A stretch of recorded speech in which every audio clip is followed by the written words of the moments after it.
my fellow Americans and my fellow Republicans, my name is J.D. Vance from the great state of Ohio.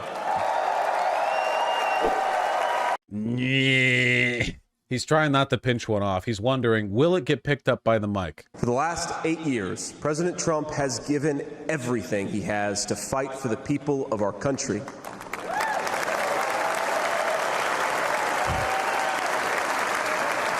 I still don't think that J.D. Vance secures any demographic that Trump doesn't already have locked down. I don't think that his I'm just a Appalachian boy, whatever the fuck. I don't think that secures any voter demographic that didn't exist before. Pence did, right? Pence was meant to be the more institutional, the more professional, the more, you know, staunch, the more disciplined. I think that's the point. Trump doesn't want any competition for the highlight. No, I get it. It's just, I genuinely am surprised they didn't go with a woman. That would have helped shore up their biggest weakness. Maybe they thought, like, the Republican Party might be sexist enough they actually can't run with that, you know? Prior to running for president, he was one of the most successful businessmen in the world. He had everything anyone could ever want in a life. And yet, instead of choosing the easy path... Remember, they need a messiah narrative. This is like typical cult bullshit. It can't just be he's good. It has to be like he is a savior. In states all across our country, jobs were sent overseas and our children were sent to war. And... Does he not sound exactly like one of the low-level Republicans who got kicked out of the race in the primary against Trump back in 2016? He does. Like, it's all the same robotic, almost neocon, like feigning populism neocon kind of talking points. It doesn't sound like a MAGA thing. After 9/11, I did what thousands of other young men my age did in that time of soaring patriotism and love of country. I enlisted in the United States Marines.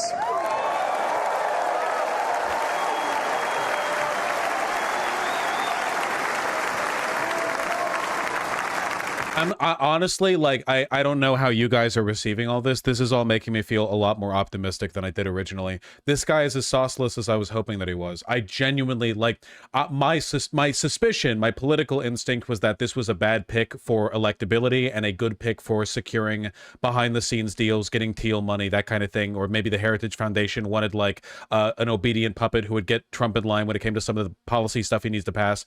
But I didn't know. This really makes me feel like he doesn't have the sauce.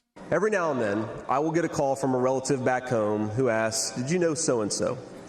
And I'll remember a face from years ago, and then I'll hear, "They died of an overdose." As always, America's ruling class wrote the checks. Communities like mine paid the price. For decades, that divide between the few with their power and comfort in Washington and the rest of us only widened. From Iraq to Afghanistan, from the financial crisis to the Great Recession, from open borders to stagnating wages, the people who govern this country have failed and failed again. Once more, always have to draw attention to it, if for no reason other than because people like Anna Kasparian, who are new to the politics scene, might learn a lesson or two. Notice how the fascist gestures at populism but never names the enemy as they are. He'll talk about the elites, never the bourgeoisie. He'll talk about, like, corporate interests, but never like in an explicit sense. It's always like, oh, pharmaceutical company, or like, you know, Washington or the swamp. You never name this class battle because fascists despise class conflict. Fascists want everything to be subsumed by the state or by the race. And in order to do that, you need class collaborationism. Whenever you see people who claim to be populist advocating for the wealthy and the poor, or the bourgeoisie and the proletariat, to not fight because they have a shared enemy in any other group, that person guaranteed is a fascist. 100% direct fascist argument right there. But my fellow Americans here in this stage and watching at home, this moment is not about me. It's about all of us, and it's about who we're fighting for. It's about the auto worker in Michigan wondering why out-of-touch politicians are destroying their jobs. It's about the factory worker in Wisconsin who makes things with their hands and is proud of American craftsmanship. Does he think that factory workers in America were craftsmen? Those are two different things. Factory workers work in a factory. craftsman, the whole point of a factory is that it does things like it's supposed to automate the craftsman's labor. Those are different things. It might just be a small flub. No, it's actually not. This is also critical to fascist ideology, the blending of kitsch and like radical futurism. Factory work, American manufacturing jobs aren't a real thing to the fascists. They're not a real concrete material thing that can be built up or built down, adjusted via policy. They're an imagined past. They're an idyllic, kitschy, kind of homegrown fantasy of what America used to be and used to have. So I think in a way it's actually very telling, you know, the saying like, oh yeah, the factories where craftsmen built stuff with their hands. It's kind of as politically indicative of saying like, yeah, the 1950s, back when there wasn't any racial tension. You give away the politics in that moment, because what you're doing is you're obfuscating the historical facts of the matter in favor of a narrative where you don't have to question or think about, well, what exactly are we talking about with American manufacturing jobs? What kind of jobs are we talking about? You know? In reality, none of this actually matters. J.D. Vance's suit, tie, shirt, probably every other part of him was probably fucking sourced from a Chinese factory anyway. He doesn't care. Nobody cares. It's just a nationalism thing. And while we're on the topic of grandparents, let me tell you another mamaw story. Now, my mamaw died shortly before I left for Iraq in 2005. And when we went through her things, we found 19 loaded handguns. They were... That's it? That's applause?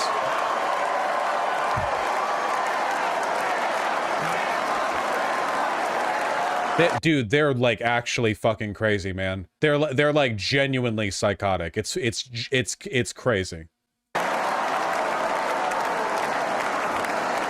Now, the thing is, they were stashed all over her house, under her bed, in her closet, in the silverware drawer. And we wondered what was going on, and it occurred to us that towards the end of her life, Mamaw couldn't get around so well. And so this frail old woman made sure that no matter where she was within arm's length of whatever she needed to protect her family. That's who we fight for. That's American spirit. If I found out that my grandparent was doing that, or my parents, I guess, I would have them put in a home. Just to like sort of put forward my, like stashing loaded firearms all over the house so that at any moment they can shoot someone, that I would put them in a home. There's this chart that shows worker wages, and they stagnated for pretty much my entire life until President Donald J. Trump came along. Workers' wages. It's a chart that Trump drew himself with crayon, but you know, it's a chart. The absurd cost of housing is the result of so many failures, and it reveals so much about what's broken in Washington. I can tell you exactly how it happened. But housing policies are almost entirely dictated at a local level. It's not a Washington thing at all. It's almost entirely, like, it goes all the way down to like county and city level decision making. It's not a Washington thing. Wall Street barons crashed the economy, and American builders went out of business. As tradesmen scrambled for jobs, houses stopped being built. The lack of good jobs, of course, led to stagnant wages. No? The frequency of housing construction in areas is determined largely by the like local policies that allow for their construction or rezoning, the degree of local investment. It's not like we literally couldn't build houses. What we needed to do was build houses in a way that decreased the price of housing in, especially like the West Coast, for example. We didn't do that for a wide variety of reasons, mostly owing to like local policy. Sure, things became harder. People had less money move around it, but the underlying issues here are not like federally determined at all. And then the Democrats flooded this country with millions of illegal aliens. That's right. There were no undocumented immigrants in America until 2008. That's right. Remember, guys, everything is the fault of a person with a different skin tone. Always. You know? And this is for Anna Kasparian as well. Anytime you see the fascist signal at an economic issue, it is always the fault of like the race or the nation. It's always it never actually is an economic thing. Oh, housing prices? Yeah, no, it must be immigration. Why then is housing so goddamn expensive in the West Coast from California to Seattle, but housing is nowhere near as expensive in many parts of Texas, which has a massive number of immigrants itself? Like, if immigrants are the reason why housing costs are exploding, then why is housing so much cheaper in Texas than it is in California? So prices soared, dreams were shattered, and China and the cartels sent fentanyl across the border, adding addiction to the heartache. But ladies and gentlemen... Remember, it's always race and nation. Always race and nation. Any attempt at signaling economic problems, it always comes back to race and nation. Every time. There will never be an economic problem that is not secretly a race and nation problem. President Trump's vision is so simple and yet so powerful. We're done, ladies and gentlemen, catering to Wall Street. We'll commit to the working man. See, like this right here.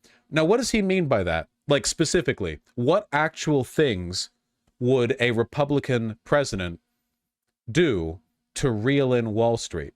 Like, seriously, what? Like, what policies there? Historically, they've only been generous to the wealthy. They brag about the stock market doing well. The Republican Party as a whole is incredibly invested in the stock market. Their donors, like, what are they going to do to challenge their donors? Nothing. Absolutely nothing. They never have. They never will. Why would they do that? That's their power base. Why would they do that? Vaguely pointing at Wall Street is meant to some groups, kind of signal Jews or the deep state or whatever else. Like, to some, it can be interpreted as a dog whistle. In reality, nothing is going to be done with it. It's a completely empty signal, you know? That's the reason why when they talk about issues of race and nation, they do have policy proposals, like send them back, deporting tens of millions of brown people. Now, they're not actually going to be able to do that, but it is at least a specific description of what they want to do. What specific things will they do with Wall Street? Absolutely nothing. We're done importing foreign labor. We're going to fight for American citizens and their good jobs and their good wages. Curious. Race and the nation. That's interesting. I thought we were talking about economics, and here we are back at race and nation. That's crazy. We're done buying energy from countries that hate us. We're going to get it right here. Wow, race and nation. That's crazy. Wow. Ostensibly economic and tech sector issue like energy. What are we going to do to secure energy independence? Are we going to invest in green energy now that solar energy is in some circumstances the cheapest source of energy? Are we going to become like a mass manufacturer? Oh no, because our donors are like oil barons, so we can't do that, obviously. So we're going to make it a race and nation issue. We're done sacrificing supply chains to unlimited global trade, and we're going to stamp more and more products with that beautiful label, made in the USA. Oh, race and nation. That's crazy. Are we doing this for any particular reason? What supply chains are being shorted? So I will agree with one, microchips, for example, you know, semiconductors, like vis-a-vis what Taiwan produces the world's supply of. But like what supply lines are being shorted? Put people to work making real products for American families made with the hands of American workers. What is this, like, again, what does this mean? Real products? Like what? Are we talking agricultural stuff? Because America actually does have a pretty big agricultural, you know, we do that. What stuff? And also factory produced and craftsman produced are two different things. Also race in the nation. We will protect the wages of American workers and stop the Chinese Communist Party from building their middle class on the backs of American citizens. Race and nation. Has there been a single actual policy? Nope. And every single thing that he has said has been race and nation. Genuinely. Like, isn't it crazy? When you actually when you understand what they boil it down to, it is crazy how consistent they are. They never say anything other than race and nation. That's it. Together, we will put the citizens of America first, whatever the color of their skin. We will ensure... So, I know everyone who actually watches me knows this, but the insincere gesturing at like a race-blind governance has been the way Republicans have gotten away with being openly out and about racist for decades. since the Southern strategy. The policies of Republicans are couched in racial animus, and they have been for a long, long time. They get away with this in large part because the average American does not think of themselves as racist, even the average Republican voter, and as a consequence of this, they have to couch racist language in a nominally race blind, but in practice heavily racially biased set of policy positions and rhetoric, which is of course the reason why, you know, Republicans are screaming DEI whenever they see like a black person, for example. You know, there's not like a lack of racial animus. I'm, of course, married to the daughter of South Asian immigrants to this country. Incredible people. People who genuinely have enriched this country in so many ways. And of course, I'm biased because I love my wife and her family, but it's true. Now, when I proposed to my wife, barely we any were in cheer. law school. I think it says a lot about what his policy positions are and what his rhetoric implies that he feels the need to, in his speech, say, yeah, I know I have a non-white wife, but I do think that her and her family are a positive contribution to this country. I might be biased. Comes across a little bit defensive, huh? Like, I don't know what your broader positions would have to be for you to feel a need to interject with, she's one of the good ones, about your wife, you know? Now, in that cemetery, there are people who were born around the time of the Civil War. And if, as I hope, my wife and I are eventually laid to rest there, and our kids follow us, there will be 7 generations just in that small mountain cemetery plot in eastern Kentucky. 7 generations of people who have fought for this country, who have built this country. So this might be slightly more controversial. Maybe some people will instantly get this and some people won't. This obsession with bloodlines is fascist shit too. This is something that non-fascists also do. There are plenty of like old-timey, like salt of the earth liberals who will pull this kind of rhetoric too. It's in a way, it's kind of like ideologically ambiguous, but when it's coming from somebody who we know is a fascist, like it's not like JD Vance being a fascist is a hot take here, I assume. It signals to that as well. It's this obsession with blood and lineage. You notice, again, he hasn't talked at all about any specific the only specific policy that has been brought up is deporting like 20 million undocumented immigrants, which would be ruinous. That's not just a set of principles, even though the ideas and the principles are great. That is a homeland. That is our homeland. Homeland. People will not fight for abstractions, but they will fight for their home. And if this movement of ours is going to succeed, and if this country is going to thrive, people fight for abstractions all the time. What are you fucking talking about it? The concept of a homeland is an abstraction. Race is an abstraction. People love fighting over race. It's like their favorite thing to do. The whole homeland thing's a literal Nazi talking point. Yes. You can tell the difference in this kind of like old-timey, folksy, like the heart and soul of America stuff. When liberals like Biden talk about the heart and soul of America, they usually talk about things like ideas. JD Vance keeps coming back to stuff like land and blood, literally blood and soil. So it's rhetoric that might sound similar, but there's been a massively divergent attitude towards those different like elements of it, those different ways of expressing it. Now, eventually in that mountain cemetery, my children will lay me to rest. Like this is extremely weird. This death cult obsession, this obsession with death, this is not normal shit to hear from like a presidential candidate. Fascists worship death. In fact, I think that's actually one of Umberto Eco's 14 points. Explicitly, the worship of death. Let's see, obsession with a plot, weak and strong. Pacifism is trafficking with the enemy. Everyone's educated to become a hero. Oh yeah, here we go. Everyone is educated to become a hero. In Eurofascist ideology, heroism is the norm. The cult of heroism is strictly linked with the cult of death. Yeah. I promise you this. I will be a vice president who never forgets where he came from. That it? Okay, that's it. All right, yeah. I mean, the idea that he's a fascist wasn't exactly... Like, that's not a new... God, he looks awkward, man. The idea that that he's a fascist wasn't exactly like a big reveal that we were all waiting on. That was pretty obvious. We came into that knowing that fact. I have to say, watching this, I'm feeling a little bit better, to be honest. He really is pretty sauceless. I do not think he's strong electorally. Whatever benefit he might serve the Trump administration in his own capacity, I just do not think you know, I don't think he's going to work well to the election. Honestly, it kind of feels like if Trump wins, we're screwed anyway. So, you know, might be a heritage plant. Yeah.